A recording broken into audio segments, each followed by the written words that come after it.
গ্রামে এক কোণে থাকত মিতালি নামে এক মেয়ে। তাদের পরিবার ছিল গরিব। বাবা ছিলেন চাষি আর মা সংসারের কাজ সামলাতেন।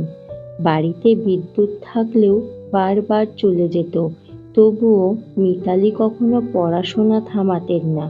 রাতের পর রাত কেরোসিনের হরিকেনের আলোয় বসে বই খাতা নিয়ে পড়ত। গ্রামের অনেকেই বলতো, মেয়ে হয়ে এত পড়াশোনা করে কি হবে, সংসার সামলাতেই তো যথেষ্ট।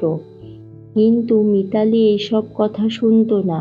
সে জানতো শিক্ষা ছাড়া তার জীবন বদলাবে না, তার পরিবারকেও সে এগিয়ে নিয়ে যেতে পারবে না।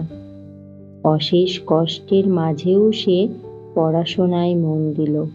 সকালে মাঠের কাজে বাবাকে সাহায্য করত, আর রাতে সবাই ঘুমিয়ে গেলে হরকেনের আলোয় পড়াশোনা চালিয়ে যেত।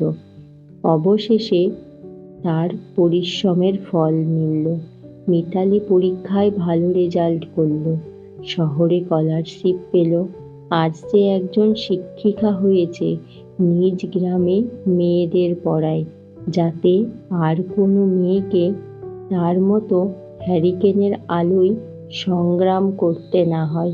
তোমাদের এই গল্পটা কেমন লাগলো বন্ধুরা, আমাকে কমেন্ট করে জানাবে। আর এই গল্প থেকে আমরা শিখলাম, পরিস্থিতি যতই কঠিন হোক, যদি মন থেকে চেষ্টা করা যায়, তবে আলো খুঁজে নেওয়া যায় অন্ধকারের মাঝেও।